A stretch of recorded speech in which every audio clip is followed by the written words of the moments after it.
Nova Consciência. A força das ideias. Apresentação: Jeter Jacomini Filho. Nova Consciência.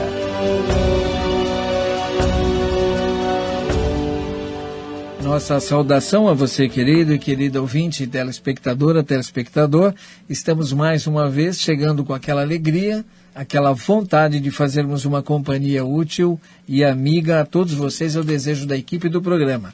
A Juliana Chagas nos assessorando no vídeo e o Jefferson Carvalho nos assessorando no áudio.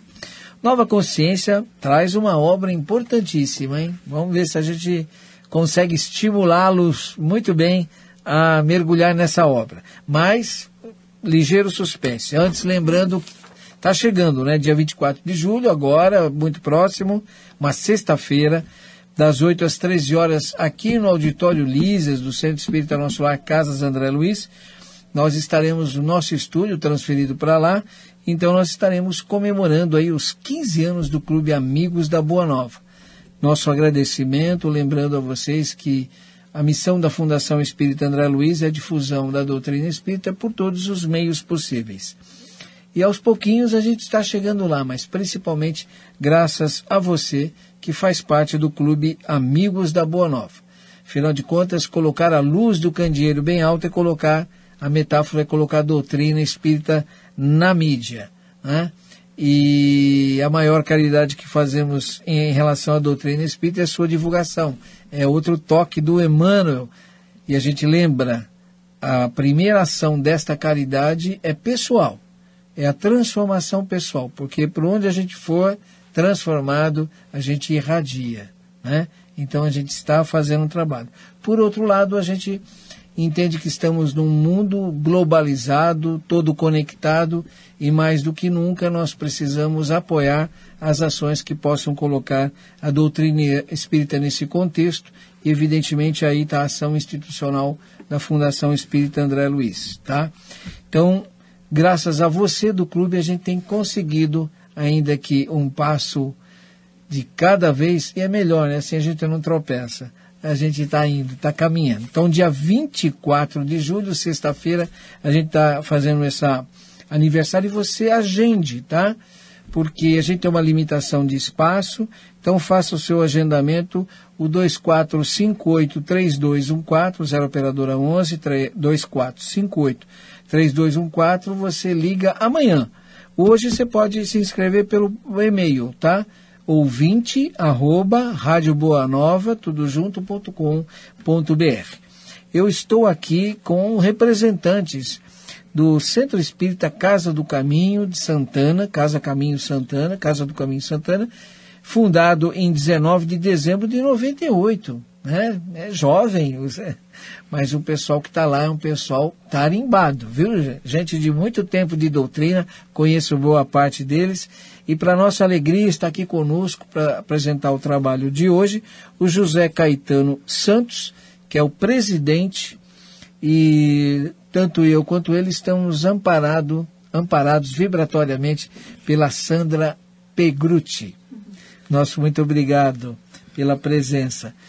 José Caetano, tudo bem? Tudo bem.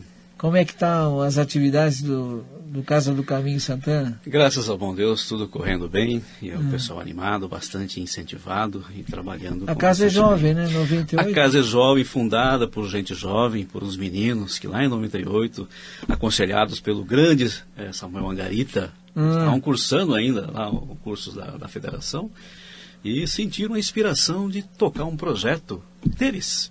3 jovens, basicamente 4 jovens, né? Muito jovens, o Márcio Bellini, o Leandrinho, o Luiz Henrique, e sempre com assessoria de um pessoal mais experiente, né, como o grande.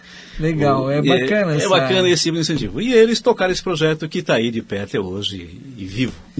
E você, como é que você chegou no espiritismo, Caetano? Eu cheguei muito jovem também.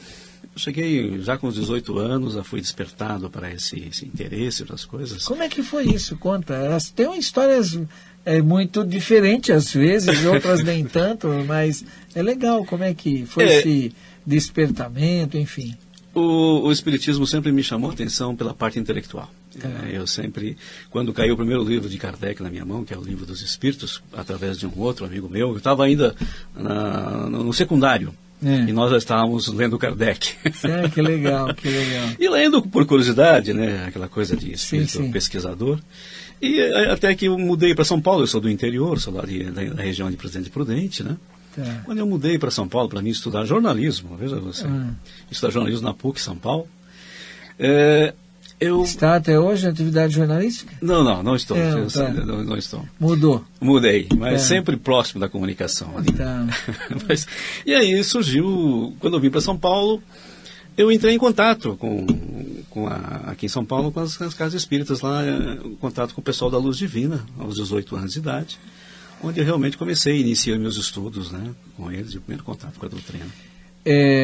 Quando surgiu, porque, enfim, a ideia de reeditar, né, para um processo de reedição, Coleção Mirabelli, volume 1, e tem aqui Mensagens do Além e Honra ao Mérito. Vamos ver se a câmera consegue aqui pegar para você que está em casa vendo a TV Mundo Maior, tal. Então, como é que surgiu essa ideia sobre essa obra reeditada sobre o Mirabelli?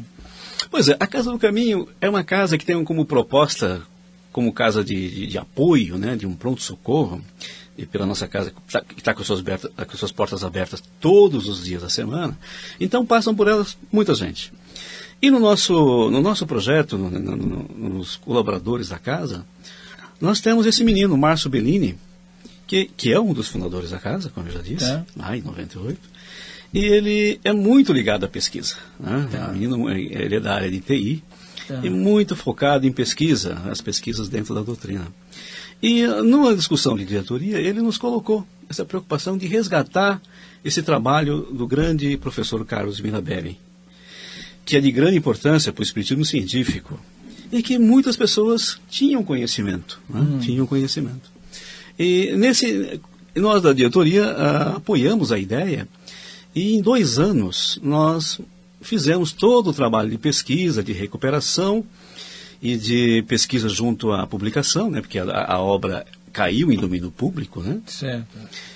E nós vislumbramos a possibilidade de reeditar essa importante obra, que está recheada assim, de grandes mensagens, né? Bom, eu já sabia do Mirabelli, mas somente com esse livro que eu pude perceber assim, a pujança, né, do fator mediúnico, fenomênico com ele, médium de efeitos físicos, mas não só, psicográfico, né?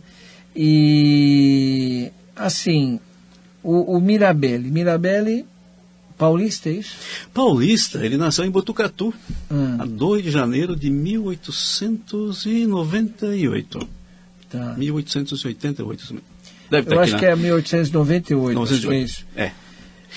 E nasceu em Botucatu, estudou em Itu, passou por São Paulo também.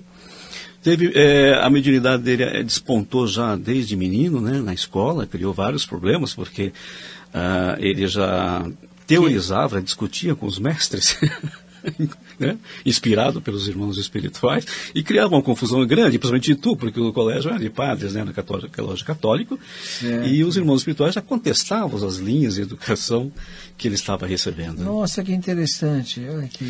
E aí ele teve que sair do colégio. Então, a provocação, muito mais do que eventos acontecendo, foi intelectual mesmo. Intelectual mesmo. E já ele, desde menino, já tinha grandes manifestações de mediunidade, de efeitos inteligentes, né? Os físicos vieram bem depois, quando ele já era já estava com já era jovem, passou da juventude.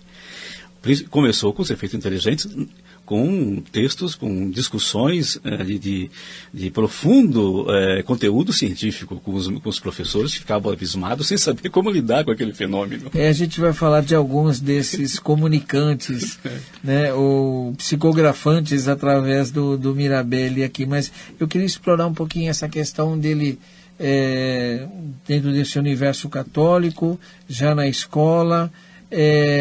Como é que foi isso, esse desenvolvimento? Como é que criou, como é que ele foi amparado de alguma maneira? Porque você já começou a ter ter essa resistência, como é que foi vencendo as etapas? É claro que a gente entende que alguém como ele, que vem com essa força, tem também todo uma comissão de frente que já vem abrindo uma série de portas, né? É verdade. Mas como é que foi isso? Como é que ele essa vinda para São Paulo, ele se juntou a alguma instituição, formou um grupo, não formou um grupo, como é que é isso? Pois é, ele teve esses problemas lá com a escola e acabou saindo da escola e veio para São Paulo, e iniciar seus estudos em São Paulo. Mas esses fenômenos que já aconteciam naturalmente com ele desde menino, como a família era abastada, vamos lembrar que a família, ele era oriundo, né? Ele era de imigrantes italianos, né? Então era abastado, não tinha problemas financeiros, nasceu num ambiente econômico razoável, então tinha todo o suporte. E quando ele veio para São Paulo, ele foi cair na mão dos doutores que cuidavam do Juqueri, lá em Franco da Rocha, doutor Achê, principalmente. Então ele foi para lá com um diagnóstico de problema. Exatamente, era um garoto problemático. Certo. E chegando lá, para surpresa dos doutores, o doutor Franco da Rocha, o doutor Achê e outros mais especialistas. Gente, doutor Franco da Rocha, hein? Não é pouca coisa, né? Pouca coisa. E aí ficou 18 dias internado no Juqueri sob intensos cuidados desses eminentes pesquisadores, né, da psique humana. E o diagnóstico deles, que o garoto era normal. Que o garoto não tinha nenhum problema psíquico. Então, aqueles fenômenos que estavam acontecendo com ele tinham que ser realmente de outra ordem. Então, esses senhores, esses eminentes doutores, foram os responsáveis por já encaminhá-lo para uma outra direção. E foi assim que ele realmente começou a direcionar, por conselho desses doutores, as suas faculdades para uma outra direção. Ele parece que foi parar num grupo, uma sociedade de estudos. Exatamente. Que sociedade era essa? Então, ele acabou fundando, na companhia de um grande companheiro, de um fiel escudeiro, o Dr. Cal, que está aqui. Isso, está aqui, o Karl Marx. Miguel Cal. Na verdade, o Cal. E esse foi o que realmente estruturou e começou a dar era o braço direito e esquerdo do Mirabelli na estruturação. Miguel Cal. E Miguel Cal. Na estruturação do que viria a ser o Instituto de Pesquisa Psíquica Cesare Lombroso. Olha só, quem estava assessorando Carlos Mirabelli, nada mais, nada menos do que o grande pesquisador italiano Cesare Lombroso, né? E o interessante é que, pelo que eu pude constatar do livro, tinham essas reuniões em que ele promovia essas psicografias, mas antes que a gente vá, que eu acho que é a parte mais rica mesmo, mas evidentemente a gente sabe, né? No meu entendimento, tá, Caetano? Você concorde ou discordando, você fale. Ele foi muito pujante também do ponto de vista até de fenômenos espetaculares. E me parece que bem dentro do mesmo trajeto da codificação, porque fazendo muito barulho, mesas girantes, lá em Hardsville, a bateção, quer dizer, com ele também era levitação, daí para cima, daí para cima. Você sabe que essa coisa dos efeitos físicos começou com ele quando era jovem ainda e foi trabalhar em fábrica de sapato, porque ele teve que desistir um pouco dos estudos e trabalhar, né? Foi trabalhar no comércio, lá na fábrica de sapatos Vilhaça, no Rio de Janeiro, que ele teve um pequeno período no Rio de Janeiro onde ele trabalhou, em 2 sapatarias grandes. E nessa... Mas ele trabalhava assim por uma vontade de trabalhar, ele tinha uma condição, ele já começou numa condição boa, financeira, vamos dizer assim. Porque ele vinha de linhagem italiana, né, então. Tinha uma condição, mas ele foi trabalhar, tinha que trabalhar, né? Tá. Como antigamente as pessoas achavam normal trabalhar. Legal. Necessidade. E nessa fábrica de sapato aconteceu uns fenômenos estranhos, fenômenos físicos. Os sapatos não ficavam no estoque, caíam todo, e aí provocava um certo furor entre os funcionários, porque aquele estoque todo caindo na cabeça do mundo toda hora era um pouco inusitado, né? Como que diz, afasta essa pessoa daqui, porque senão a gente vai passar o dia inteiro arrumando sapato aí. Exatamente. Então, aí o Mirabelli, depois, no seu auge, como na sua atividade mediúnica, foi considerado o maior médium de efeitos físicos inteligentes do mundo. Então, aí que eu quero chegar agora. alinhando com Eusapio Palladino, com Douglas Hume, que eram médiums famosos também de efeitos físicos. Então, quando é que ele começou a chamar a atenção desse público externo, do exterior, vamos dizer assim? Com o Instituto Cesare Lombroso, né? Já com bastante experiência, já estava já na sua idade já quase madura. Claro, eu fico imaginando, né? Brasil, idos de 1900, e tralalá, alguma coisinha. Exato. E, evidentemente, os processos de comunicação entre aqui e a Europa, mas a verdade é que ele ganhou essa reconhecimento assim num fórum internacional. Mas, então, como é que foi esse processo? Ele, então, o Instituto projetou muito o trabalho do professor Carmine Mirabelli, né? Porque realmente eram produções excepcionais. E ele se correspondia, né? O Miguel Cal ajudou muito nesse trabalho. Tinha realmente contatos no exterior. E os relatos do Miguel Cal e as reportagens que ele passava para os amigos no exterior foram ganhando projeção. E aí o interesse de grandes pesquisadores da Europa também interessados no assunto em visitar o Mirabelli, né? Que eles faziam excursões aqui, Estados Unidos, Argentina, pessoal da França, Itália, Inglaterra, né? Todos interessados nesses fenômenos e tiveram conhecimento desses fenômenos espetaculares de levitação e teletransporte. E o interessante é que todos esses momentos eram testemunhados por um grande público e parte desse público extremamente qualificado. Gente do ponto de vista intelectual que não se sujeitaria a uma encenação grosseira e absurda. Exatamente. Muito pelo contrário. Exatamente. Teriam até o interesse de realmente, atestando a veracidade, verificando uma possível não veracidade, logo falariam, né? Talvez o Mirabelli seja o único nesses fenômenos de efeitos físicos que praticava, que acontecia com ele os fenômenos à luz do dia.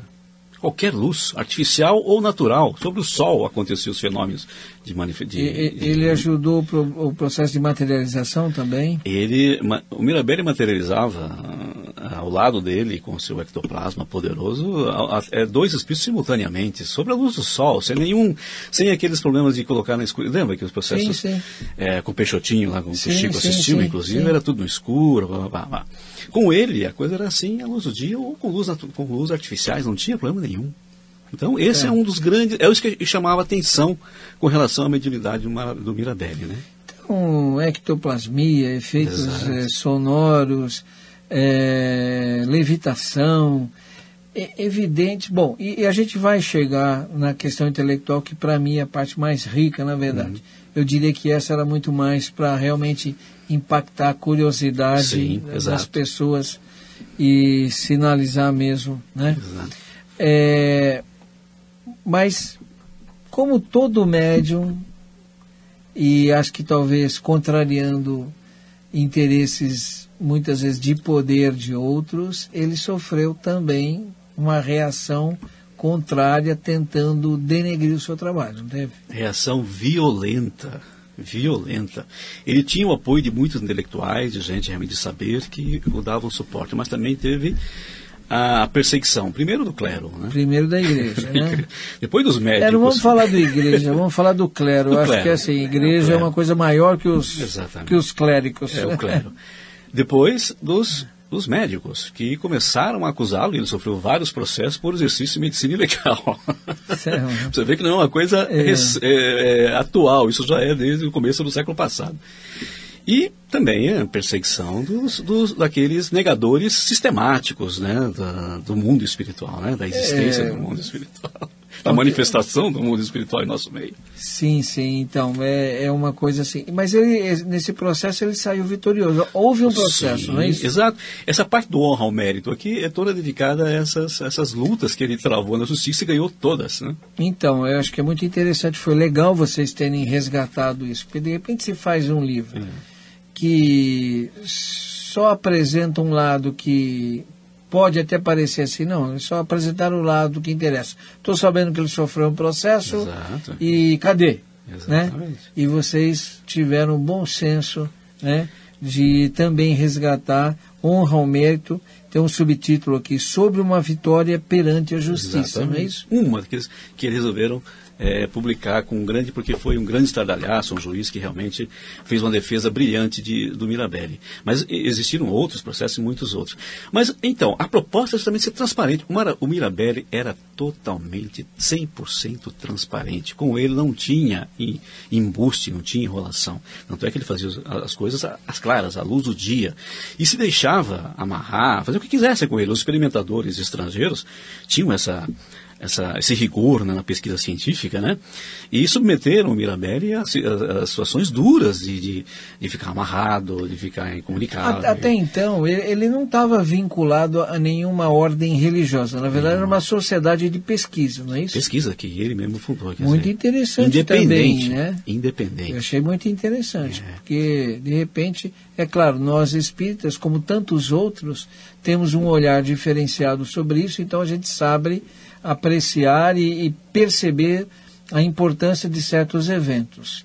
Então a gente dá apoio, como foi Pietro Baldi, não era espírita, mas tivemos todo um olhar de aceitação e de entendimento, como tantos outros. Então acho muito interessante isso mesmo. Você sabe, o Caetano, que tem assim, não sei se eu vou complicar o Caetano, mas eu vi aqui uma coisa, essa do honra ao mérito aí, Vitória perante a Justiça, da professor Carmine Mirabelli. Depois tem aqui, o maior metérgico do século. O que é isso? Pois é. Por aclamação unânime dos estudiosos livres de preconceitos. Eu não conhecia essa palavra, viu, Sandra? Metérgico, o que é isso aí? Eu ia até pesquisar, eu não pesquisei por que eles usaram essa palavra. E até peço perdão, porque eu não pesquisei, e deve estar ligado a palavra realmente a esse tipo, a um sinônimo de metapsíquica. Qualquer coisa assim nesse porque sentido. Você sabe que o Mirabelli tinha o apoio da Associação Metapsíquica do Brasil, que já existia, né? Talvez influenciada por Richer e tal, que já existia no Brasil. Quer dizer, era um povo de peso de ciência, né? Químicos, físicos, matemáticos, aliás, engenheiros. o pessoal da sociedade era muito bem relacionado com Canuto Abreu, grande espírita, e com certeza havia um intercâmbio muito forte e sério. Sem dúvida. Como é que estamos aí, Jefferson? Bom, eu estou a 1 minuto do intervalo, lembrando então vocês, gente, que nós temos desenvolvido uma série de ações junto com os nossos parceiros aqui, né? William Sanches, o Deluca,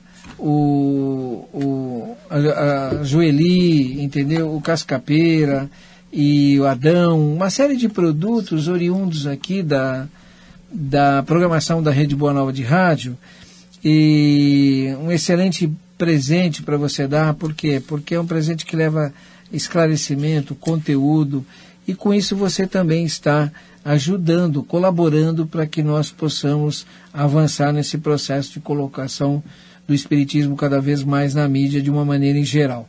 As ações de implementação da Fundação Espírita André Luiz. E olha, toda a nossa ação de arrecadação de recursos, elas são aquilo que possa ser um superávit, porque há uma necessidade muito grande. O maior contingente de pessoas que circulam dentro desse foco da Fundação Espírita André Luiz são voluntários, colaboradores voluntários. Mas nós precisamos, a mensagem precisa, né, de colaboradores profissionais. Kardec fala isso em Obras Póstumas, confere lá. Então nós também temos um grande grupo de profissionais, porque a mensagem merece um tratamento profissional adequado. Kardec já falava isso, que nem esse livro aqui, né? Então o livro precisa ter um trabalho, olha, é muita gente envolvida num processo. Então, tudo aquilo que é para manutenção e tudo aquilo que possa ter um recurso maior é automaticamente reinvestido na difusão do Espiritismo. Então, entre lá no site do mundomaior.com.br, que é a nossa loja virtual, ou então ligue 4966-5775 e confira lá. E você já sabe, você do Clube Amigos da Boa Nova tem um desconto fabuloso, né? Porque é o mínimo que a gente entende que pode fazer como retribuição a esta trabalho que você faz de doação mesmo, tá? Eu volto já então com José Caetano Santos, sobre o livro sobre Mirabelle. Você está ouvindo na Boa Nova, o programa Nova Consciência, a força das ideias.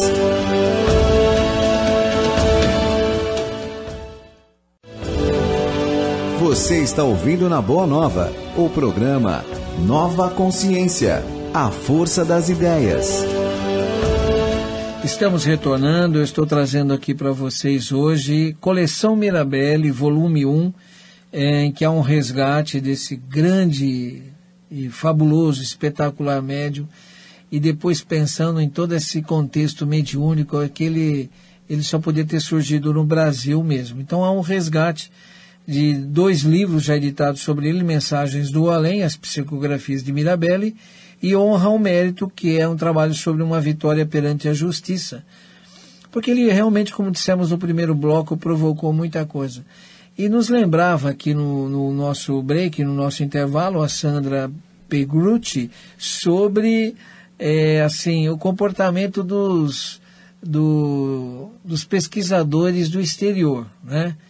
Que nos viam assim como um pessoal de 2ª ou 3ª classe do ponto de vista da pesquisa. Eles, como é que é isso aí, Caetano? Pois é, eles tinham uma certa preconceito, né, no terceiro mundo, né, como nós somos chamados, que nós não tínhamos capacidade de realmente produzir coisa... Como tem, você falou de Eusap e de tantos outros, assim, eu acho que era uma dor de cotovelo. Acho que passava por aí, uma dor de cotovelo, né? Mas deixa para lá, vamos ao que interessa. O importa é o conteúdo. Então, gente, o trabalho aqui, vamos falar um pouquinho, Caetano, dessas psicografias que, como a gente viu aqui, olha, gente, toda mensagem do além. Então tinha lá, fulano de tal, né? A comunicação em que segue foi obtida em 45 minutos no dia 15 de março de 1929, na sede da academia. Estavam presentes, além de outros, os senhores. Olha, uma ata, né? Olha que isso é importante. Registro da informação é muito importante. Mas fale quem são esses comunicantes através do... ainda sobre um detalhe sobre o fenomênico. Diz que muitas vezes ele estava psicografando e estava conversando. Exatamente. Como quem diz, né? A fala comandada por um centro de inteligência e a mão por um outro, exatamente, né? Usando o mesmo cérebro, né? Exatamente, o mesmo instrumento. O mesmo instrumento. Quer dizer, realmente a coisa que ficou patente que ele se colocava com apenas um instrumento. E o Mirabelle tinha essa humildade, sabia? Ele tinha perfeita consciência do seu papel nesse processo. Esse médium, o professor, não tinha nenhum resquício de vaidade contra esse ser instrumento de grandes comunicantes. Você se refere a ele, professor Carlos Mirabelle, esse professor é por conta do quê? Porque até agora você só falou que ele vem de uma família abastada e acho que foi trabalhar para não ficar pedindo tanto dinheiro para os pais numa loja de sapato. Exatamente. Porque ele realmente não chegou a completar os estudos. Era mais um carinho dos colegas que trabalhavam com ele, dos braços direitos, que chamavam ele carinhosamente de professor Carlos Mirabelle. Sabe o que eu penso sobre isso, Caetano? A sua fala só me ajudou a confirmar. É que nem o João Berbel aqui, né? O João Berbel é uma pessoa muito simples, ele fala disso, e ele tem um trabalho de cura, né, junto com o doutor Alonso. Então todo mundo chega pro doutor João, ele não é João, doutor coisa nenhuma. Então o Mirabelle acaba sendo assim, impressionando as pessoas por conta dos comunicantes. Exatamente. E quase eles não dissociam, né, o comunicante dele. Claro que ele tinha toda uma postura para isso. Exatamente. Vamos falar então desses comunicantes. Eu nem quero citar uns aí, só para impactar o pessoal aqui. Pois é, vamos começar com o Da Vinci, né? Sim. Leonardo da Vinci, o grande Sócrates, que é um dos que estão aí logo no início do livro, né? Lombroso, está aí logo no início do livro, como podia ser também abrindo a edição, né? O grande Cesare Lombroso, pesquisador italiano. José Bonifácio, para ficar um brasileiro aí. José Bonifácio. Está aí, aliás, uma mensagem bonita do José Bonifácio, porque continua atualíssima. Você vai ver a crítica lá, porque ele estava... Foi por ocasião do centenário da independência do Brasil, que ele veio da comunicação nesse grupo, certo. E ele lamentava. Ele lamentava a situação. Então, está aí José Bonifácio. Francisco de Assis, né? O Poverello de Assis, né? O grande Francisco está aí com 2 mensagens. Vitor Hugo, Vitor né? Hugo, exato, o grande Vitor Hugo, literato francês, né? Não esquecemos. Fenelon. Então Joana d'Arc, veja você. Dante Alighieri, Augusto Conte e, pasmem, negando o positivismo, confessando o seu grande engano e exaltando Kardec. Então, são realmente coisas muito importantes para pesquisadores, viu, José? Eu acho que esse livro tem uma importância grande por aqueles que levam o espiritismo a sério, né, no campo da pesquisa. E aí, vocês têm feito um trabalho no sentido de alguma maneira, estar buscando aprofundar uma compreensão dessas mensagens? O que lá na Casa do Caminho Santana, diante daquilo que foi colocado pelo Márcio Bellini, né, que você falou? O grande nosso pesquisador. Então, quer dizer, propõe isso para casa, legal, bacana, só o fato editorial já merece. Mas vocês vão além disso? Vocês, de alguma maneira, fazem algum trabalho de estudo em torno de? Ainda não, mas pretendemos fazer. Porque realmente é uma pena trazer à luz novamente uma obra desse potencial, desse quilate, e realmente não fazer um estudo em cima das mensagens. Tem muita coisa interessante aqui, né? Exato. Quando eu estava vendo, por exemplo, do William Crookes... Grande William Crookes. Nossa, ele faz algumas referências sobre a evolução da química, o trabalho dele, né? Isso merece um aprofundamento para a gente... porque eu tenho certeza que nas entrelinhas a gente vai descobrir mais coisas. Sem dúvida. Porque as comunicações dessas pessoas, elas não viriam somente para dizer, olha, nós estamos aqui. Já que eu estou dizendo, estou aqui e estou dizendo mais isso, presta atenção. Tem mais. Né? Exatamente, o que você tocou num ponto que é isso que é fundamental. Por isso a importância desse resgate. Você sabe que a partir do momento que eu recebi o livro aqui, né, eu fiquei assim intrigadíssimo, porque conheci o Mirabelas, que é verdade. E tem eu tenho dito para as pessoas, viu, Caetano, que o Espiritismo tem trazido tantas informações e resgate de coisas do passado que tem para todo nível de curiosidade ou interesse. Exatamente. Ou objeto de estudo, pesquisa. E, gente, você que está nos vendo e nos ouvindo, quer ver um exemplo? Eu, a hora que estava aqui, né, lendo algumas das comunicações, eu coloquei agora, no intervalo, agora há pouco para o Caetano, vou aproveitar para a gente repetir isso aqui, né?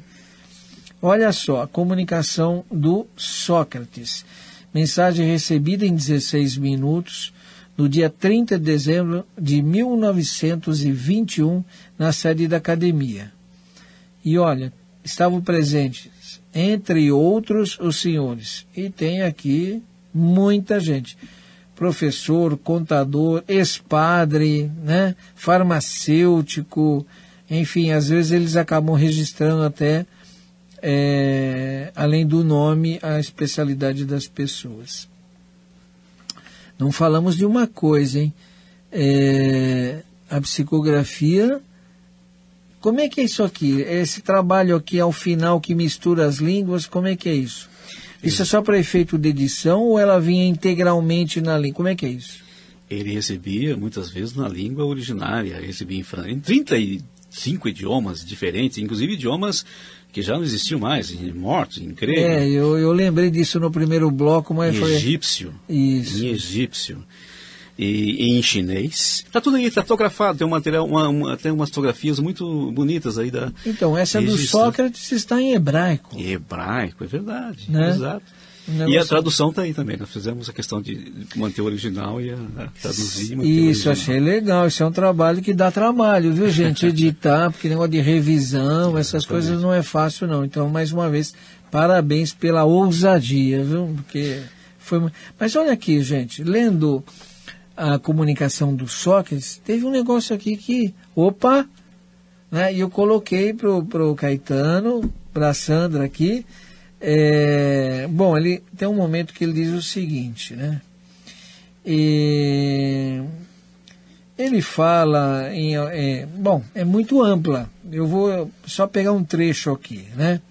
Ele vai falar sobre a Via Láctea, e depois ele fala assim: lembrai-vos que ali também existem povos e sofrimentos como aqui. Lembrai-vos que ali também já houve todo o sectarismo que aqui existe. Que também ali as camadas geológicas revelam ao homem a sucessão de idades do seu planeta, mostrando-lhe a era da criação e posta nesses bosques petrificados que ostentam toda a sua beleza nas múmias de hulha, desses depósitos de sal e conchinhas que provam que ali já passaram as águas do grande oceano. Quer dizer, tem muito conteúdo que você fala assim, o que é isso, né? Aí ele fala, tem um momento que ele fala: ó espetáculo grandioso da natura em seu eterno vai e vem, no balancear cadenciado e rítmico desses oceanos multicores que brilham nos mundos de vosso sistema. Mais à frente ele diz: ora rochedos multicores, daquilo a que chamais pedrarias, refugem ao sol dessas manhãs que a terra não conhece, serras inteiras no dunoso Netuno, em Urano, em Saturno, o coroado de glória, e em Júpiter, o filho remido. O que ele quis dizer com isso, gente? Pois é. Tem toda uma história de raças ali envolvidas. Olha só. Cintilam nesses dias em que o sol está alto e o céu límpido de uma coloração que confunde e faz meditar o viajante que as contempla. Mas, vai. Só que tem um momento aqui dessa mensagem, eu falei dessa coisa do planeta para chegar introduzir uma coisa que ele faz antes, aqui ele fala assim: festejai, sim, festejai, pois, o vosso Natal. A mensagem aqui foi no dia 30 de dezembro. Ó homens esquecidos da palavra daquele a quem festejais. Pois próximo está o tempo em que uma nova estrela cintilará na noite do espaço sem fim, a terra remida. Isso aqui já me chamou a atenção. O que é essa terra remida? Está falando muito de transição, separação do joio e do trigo, Nova Jerusalém, é a terra remida. Exatamente. Os estudiosos todos convergem para a interpretação que estamos nos tempos do Apocalipse. E ele diz o seguinte: gente, o século XXI, o século que nós estamos. Nós estamos vivendo. Ele escreveu isso em 1921. O século XXI vos trará um reflexo da glória dos iluminados planetas dos sistemas de mundos do Sol Sírius, santuários em que já se levantaram os véus do porquê dessa força que governa o universo qual uma barca. Eu perguntei para o Caetano: vocês já estudaram o que é isso? O que sugere isso para você, Caetano? O século XXI vos trará um reflexo da glória dos iluminados planetas do sistema de mundos do Sol Sírios. Pois é. Quem é o Sírios? Quem tem esse Sírios? Pois é. Segundo as informações dos nossos irmãos espirituais, Sírios, né, a constelação de Sírios, é a constelação que nos tutela. Nós somos um mundo ainda de prova e expiação, como já sabemos, então somos tutelados, né, nesse assento da grande confederação intergaláctica, né, que eles chamam da grande confederação. E Sírios nos tutela e está nos assessorando nesse processo de evolução e de transição, né, porque eles já estão num estágio muito mais avançado do que o nosso. Então, isso, a informação que é importante aí nesse texto é isso. Nós somos um mundo tutelado pela constelação de Sírios, né? Que esteve muito presente no nosso planeta em algumas civilizações já, aí, né? Principalmente a romana. Principalmente a romana. E é isso, é uma informação realmente técnica. Como assim? O que você quer dizer, principalmente a romana? Então... Que foi a civilização que trouxe o direito, né? Que implantou o direito no sim. Você sabe que, né, os romanos são responsáveis pelo nosso sistema de Aliás, direito. tem 2 mensagens do Emmanuel no livro Roteiro sobre a Terra, e ele fala justamente isso aí que você está colocando, exatamente, que aos romanos devemos o Instituto do Direito e tal, e vai sinalizando cada civilização que ela trouxe para nós. Exatamente. Né? E segundo a informação deles também, assim que nós atingirmos o estágio realmente da regeneração, nós seremos convidados a tomar o nosso assento na Confederação Intergaláctica, agora não mais tutelados, mas sim como um mundo que vai assumir os seus próprios destinos a partir de então. Você tem uma ideia disso aí, Caetano? Alguma especulação nesse sentido de visualizar o nosso tempo... A minha cabeça fica fervilhando, você nem imagina. Não, segundo algumas informações também, isso não já está disponível, várias informações. Está previsto já o primeiro contato, né, desses nossos irmãos conosco, daqui a pouco, acho que antes da década de 30 do nosso século XXI, né, vão começar as primeiras tentativas de contato, né, de terceiro grau mesmo. Tal. Porque tem uma das mensagens do Chico que ele diz que o mundo de regeneração começa em 2056. Mas como lembra bem o Carlos Bacelli, ainda não regenerado. Ainda não regenerado, exatamente. E nós temos que lembrar, Zé, que essa programação, esse programa, esse grande planejamento que já é feito com antecedência que nós nem imaginamos, na verdade vai ser o quê? É transferência de tecnologia, sim. Isso que o mundo, né, fica extasiado com as novas... transferência de tecnologia.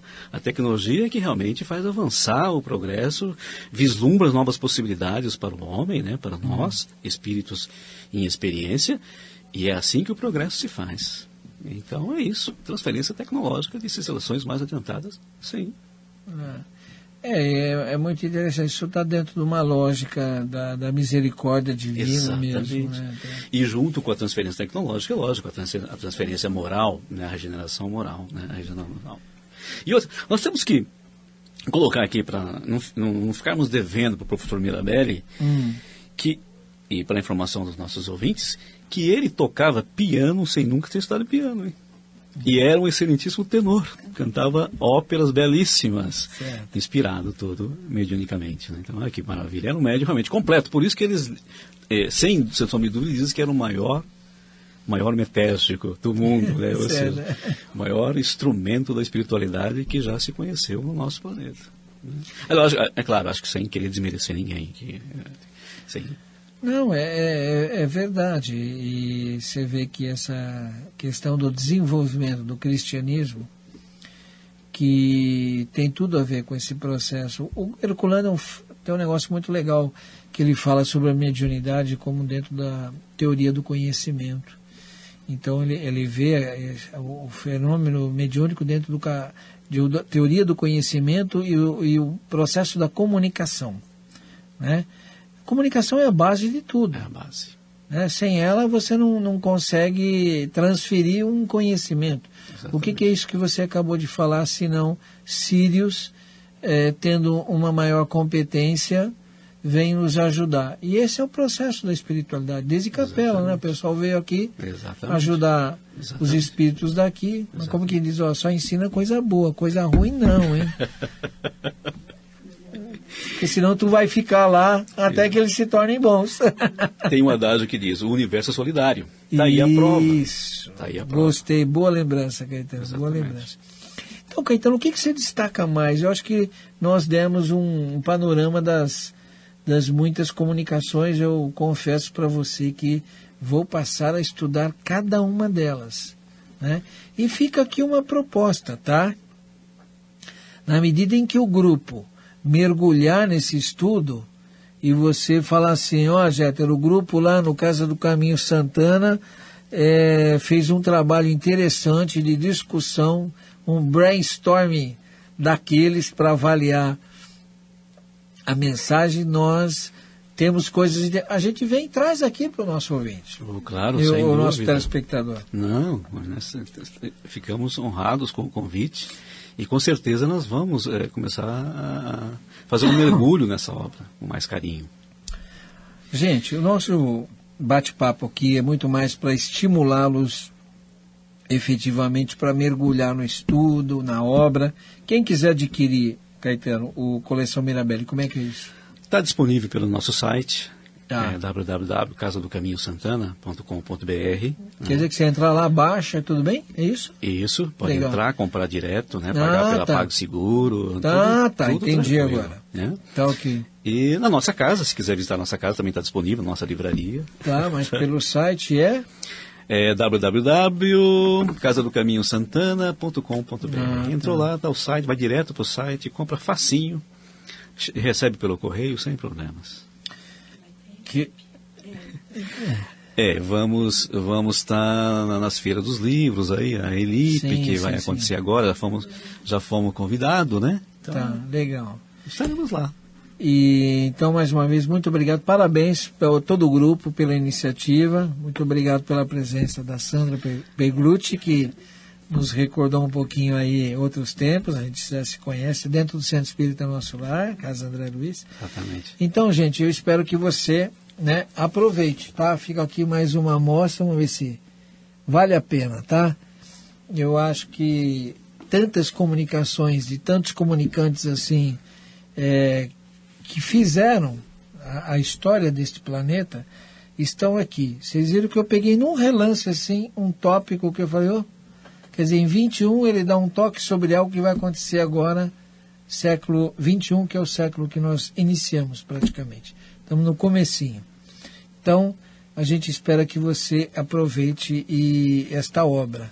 O nosso objetivo aqui no máximo é isso, estimulá-los a estudarem, a se informarem, porque a doutrina espírita é uma doutrina de conhecimento, né? Ela é de exposição, não de imposição, a proposta de uma fé raciocinada. Portanto, mais do que nunca, você precisa se libertar. E se libertar é conhecer a verdade, né? Conheça a verdade e a verdade vos libertará, nos disse Jesus. E esse é o grande comprometimento da doutrina espírita, né? Como cristianismo redivivo, como consolador prometido por Jesus, o Espírito de verdade, é isso aí. E esse livro compõe uma bela motivação para você estudar mais um pouco. Continue aí na nossa programação. Um abraço. Você ouviu Nova Consciência, a força das ideias.